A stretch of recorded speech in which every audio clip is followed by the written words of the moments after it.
Hello बच्चों, कैसे हैं आप लोग? आई होप सब अच्छे होंगे, मस्त होंगे, जबरदस्त होंगे। तो आज फिर से स्वागत है आपका हमारे चैनल बॉटनी विद राकेश में।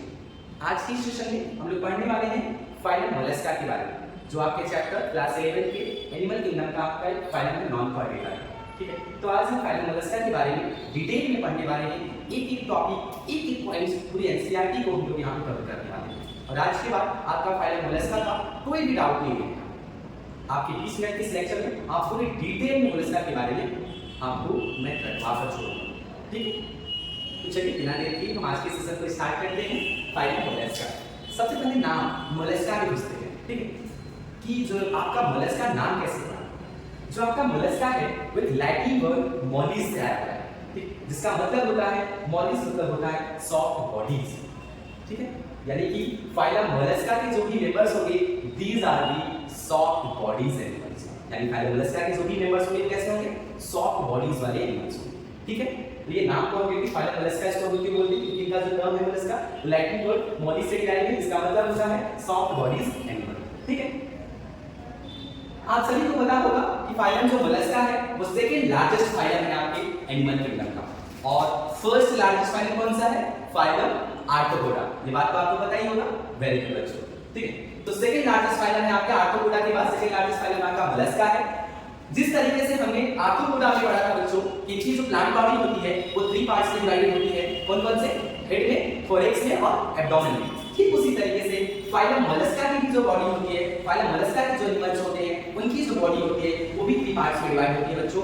हेड, दूसरा है विसरल हम्स एंड थर्ड है मस्कुलर फुट। यानी फाइलम मोलस्का की जो बॉडी होती है वो 3 पार्ट्स में डिवाइड होती है, हेड, विसरल हम्स और मस्कुलर फुट। ओके, ये हमने एक डायग्राम लिया है, एक बॉडी पार्ट लिया है मोलस्का का, आपको समझाने के लिए कि इनकी जो बॉडी होती है वो 3 पार्ट्स में कैसे डिवाइड होती है। तो ये प्यारा सा आपका स्केल का हमने डायग्राम बनाया हुआ है। जैसा कि आप लोग आजकल बारिश का भी समय चल रहा है, तो आप लोग अपने आसपास के तालाब के किनारे में घरों के जब भी बारिश होता होगा तो आप लोग देखते होंगे। और बहुत सारे बच्चे जब आसपास कहीं घूमने जाते हैं तो वहां पर नदी तालाब के किनारे के वहां पर भी आपको देखने को मिलते हैं। ठीक है, ये हमने एक स्नेल बनाया हुआ है। तो बच्चों किस तरीके से जो बॉडी पार्ट 3 पार्ट्स में डिवाइड है हमको देख रहे हैं। ये वाला एरिया देख रहे हो जो आपको हेड है, ये हेड है। हेड के ऊपर से जो निकले हुए हैं आपको टेंटिकल्स बोलते हैं और इस टेंटिकल्स के ऊपर से आपकी आईज प्रेजेंट होती है।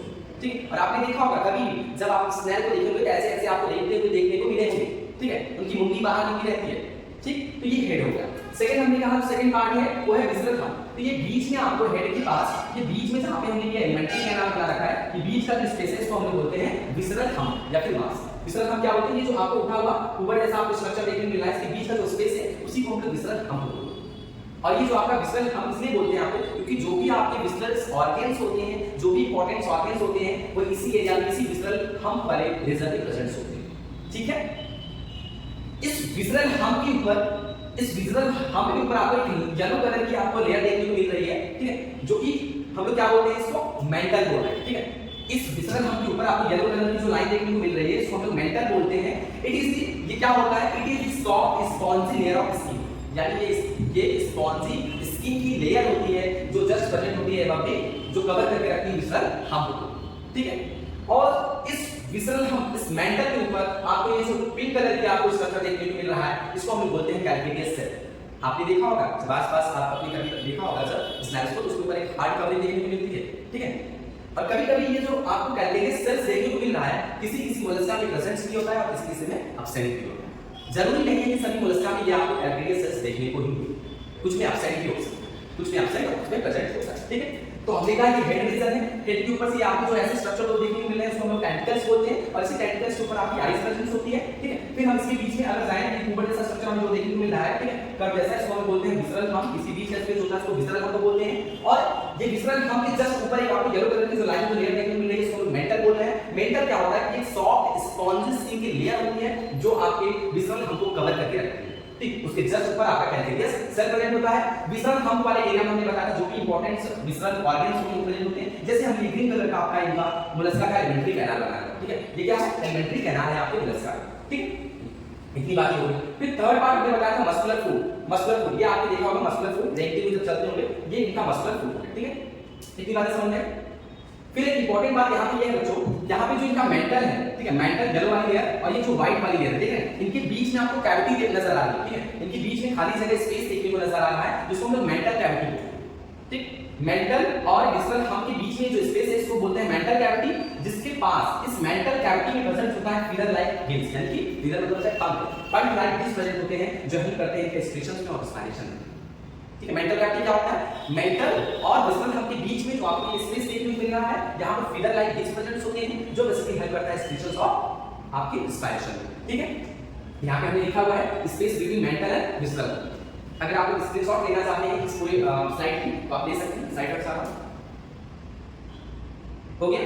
ओके, आई होप हो गया आपने। अब इसके आगे चलते हैं बच्चों, इसके जनरल कैरेक्टर के बारे में थोड़ा सा जानते हैं। ठीक है, तो अगर यहाँ पे अगर इसके जनरल कैरेक्टर की बात करें तो सेम वही पैटर्न फॉलो करेंगे जो अदर हमने फाइलम के बारे में जैसे पढ़ा था हैबिट ऑफ हैबिटेट की। तो आप सभी को पता होगा कि ये स्नेल होंगे बच्चों, वो एक्वाटिक, ये जो फाइलम मोलस्का के जो मेंबर होंगे वो एक्वाटिक के होंगे एज वेल एज टेरेस्ट्रियल, यानी कि पानी में भी आपको देखने को मिलेगा और लैंड में भी आपको देखने को मिलेंगे। ठीक है, वही पे नेक्स्ट अगर लेवल ऑफ ऑर्गेनाइजेशन की बात करें तो ऑर्गन सिस्टम लेवल ऑर्गेनाइजेशन देखने को मिलता है। बॉडी प्लान कैसा होगा? ट्यूब विद ट्यूब टाइप का आपको बॉडी प्लान देखने को मिलेगी। सिमेट्री की बात करें तो बाइलेटरल सिमेट्री यहां पे मिलेगा। जर्म लेयर की बात करें तो सिट्रोप्लास्टिक आपको जर्म लेयर देखने को मिलेगी। वही पे सिलोम की बात करें तो यूज सिलोमेट्स होंगे, यानी यहां पे ट्रू सिलोम प्रेजेंट होगा। मेटामेरिज्म यानी सेगमेंटेशन यहां पे एब्सेंट होगा, इनकी बॉडी के छोटे रेस लाइक स्ट्रक्चर नहीं प्रेजेंट होंगे। ठीक, और मोटोकॉर्ड्स आप सभी को पता है कि आपके वहां पर डेटा का हम फाइलम पढ़ रहे हैं तो यहां पे मोटोकॉर्ड बेसिकली यहां पे एब्सेंट होगा। ठीक है, तो ये की जनरल कैरेक्टर।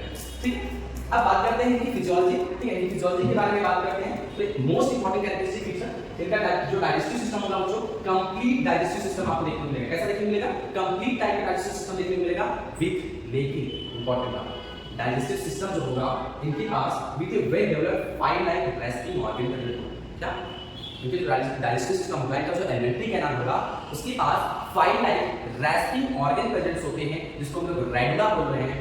ये रेडुला बेसिकली हेल्प करता है आपके फूड पार्टिकल्स को, छोटे-छोटे पार्ट्स फूड को छोटे-छोटे पार्टिकल्स में ब्रेक करते हैं। ठीक है, हमने कहा जो इनका डाइजेस्टिव सिस्टम होता है कंप्लीट टाइप का डाइजेस्टिव सिस्टम हमें यहाँ पे देखने को मिलता है, बट इनके जो एलिमेंट्री कैनाल होगा वो उसके पास एक well developed fine like respiring organ मतलब एकदम नुकीला, एकदम शार्प, एक शार्प ऑर्गन स्ट्रक्चर प्रेजेंट होगा जिसको हम रेडुला बोलते हैं। और ये रेडुला काम करता है आपके फूड पार्टिकल्स को छोटे-छोटे पार्ट्स में ब्रेक करने। फिर वही रेस्पिरेशन की बात करें, हमने अभी पीछे देखा था यहाँ पर, देखो यहाँ पर हमने लिखा था बच्चों ये जो आपके फीलर लाइक स्ट्रक्चर है वो एक्सक्रीशन और रेस्पिरेशन दोनों में हेल्प करता है। ठीक वही चीज हमने यहाँ पर भी लिख दिया है, जो रेस्पिरेशन होगा वो फीलर लाइक गिल्स के थ्रू होगा, एक्सक्रीशन की जो होगा फीलर लाइक गिल्स के थ्रू होगा। अगर सर्कुलेटरी सिस्टम की बात करें बच्चों तो यहाँ पर दोनों टाइप के बॉब टाइप सर्कुलेटरी सिस्टम हमें यहाँ पे देखने को मिलेगा, यानी कि ओपन टाइप का सर्कुलेटरी सिस्टम और क्लोज टाइप का सर्कुलेटरी सिस्टम देखने को मिलेगा। ठीक, ओपन टाइप का जो सर्कुलेटरी सिस्टम है वो नॉन सिफेलोपोड्स में देखने को मिलता है और क्लोज टाइप का जो आपका सर्कुलेटरी सिस्टम है वो सिफेलोपोड्स में देखने को मिलता है। कुछ बच्चों को डाउट होगा सर ये सिफेलोपोड्स नॉन सिफेलोपोड्स क्या होते हैं? बच्चों कुछ जैसे मोलस्का कुछ एग्जांपल्स अगर आप लोग जैसे कि आप ऑक्टोपस देखें, ऑक्टोपस आपने देखा होगा, छोटा सा हमने यहाँ पे स्ट्रक्चर बना रखा है ऑक्टोपस। तो सिफेलो मतलब होता है हेड, सिफेलो मतलब क्या होता है? हेड, यानी कि सिफेलो मतलब होता है हेड और पोड मतलब होता है अपेंडिसेस। ठीक है, यानी इनकी जो अपेंडिसेस होंगे वो हेड यानी सर से लगे हुए होंगे। ठीक है, ऐसा हमें देखने से प्रतीत होता है और ऐसा लगता है। देखो इनका ये हेड एरिया उनसे ऑक्टोपस का एग्जांपल है, ऑक्टोपस के जो अपेंडिसेस हैं ऐसा लगता है कि ये अपेंडिसेस जो है वो हेड से जुड़े हुए हैं, और जिसमें ऐसा आपको प्रतीत होगा जैसा इसमें आपको लगेगा कि हेड से अपेंडिसेस जुड़े हुए हैं तो उसको हम बोलते हैं सिफेलोपोड्स, और जिसमें ये अपेंडिसेस हेड से नहीं जुड़ा हुआ लगेगा उसको हम बोलेंगे नॉन सिफेलोपोड्स। ठीक है, वहीं पे अगर रिप्रोडक्शन की बात करें तो यहाँ पर जो रिप्रोडक्शन होता है वो ये बेसिकली यूजुअली यूनिसेक्सुअली नेचर होते हैं और विद ओविपेरस होते हैं, यानी एक लेइंग एनिमल्स होते हैं। क्या होते हैं? एक लेइंग एनिमल्स होते हैं। ठीक है, यानी ये अंडे देने वाले एनिमल्स होते हैं, फाइलम मोलस्का के एनिमल्स। भाई ये बात करें इनके डेवलपमेंट की, इनका जो डेवलपमेंट है वो इनडायरेक्ट डेवलपमेंट होगा। इनडायरेक्ट डेवलपमेंट क्या होता है बच्चों? यानी कि जिस एनिमल्स का डेवलपमेंट लार्वल स्टेज से होता है, लार्वल स्टेज से होता है उसको हम लोग बोलते हैं इनडायरेक्ट डेवलपमेंट। और अगर सेंसरी ऑर्गन्स की बात करें तो इनका जो सेंसरी टेंटिकल्स प्रेजेंट होते हैं जिसके ऊपर कंपाउंड्स या सिंपल टाइप्स के आइस प्रेजेंट होती है। ठीक है, तो ये है इनके पास सेंसरी स्ट्रक्चर प्रेजेंट होते हैं। ठीक, अब यहीं पे लास्ट आपको बचा हुआ है कि कुछ एग्जांपल्स दिए गए हैं यहाँ पर, इसके बारे में डिस्कस कर लेते हैं। फाइला जो है, फाइला आपका एक मोलस्का है जिसको हम लोग कॉमनली एक्टल स्नेक्स बोलते हैं। वहीं पे फाइला एपिसिया है, एपिसिया आपको इसको सी हेड बोलते हैं। नेक्स्ट है आपका पिंकटाडा। ठीक है, पिंकटाडा फॉर एग्जांपल जिसको हम लोग पियर ओस्टर बोलते हैं कॉमनली। सीपिया को हम लोग कॉमनली कटल फिश के नाम से जानते हैं। लोलिगो को स्क्वैड्स के नाम से जानते हैं। ऑक्टोपस को हम लोग बेसिकली डेली फिश के नाम से, याद रखना बच्चों, ऑक्टोपस को हम लोग डेली फिश के नाम से जानते हैं, डबल स्टार मारना है यहाँ पे। और डेंटेरियम को हम लोग एलिफेंट का सेल के नाम से जानते हैं कॉमनली, और कीटोप्यूरा को हम लोग काइटोन के नाम से जानते हैं। ठीक है, इसलिए शॉर्ट में लीजिएगा। जिस भी बच्चों को कोई डाउट होगा कमेंट सेक्शन में आपसे पूछ सकते हैं। तो आई होप आपका सारा डाउट्स क्लियर हो गया होगा। ठीक है, ऐसे ही मिलते हैं नेक्स्ट वीडियो के साथ, नेक्स्ट फाइल के साथ। कौन सा फाइल आप लोग पढ़ना चाहते हैं प्लीज कमेंट करके बताएं। नेक्स्ट फाइल के बारे में हम लोग नेक्स्ट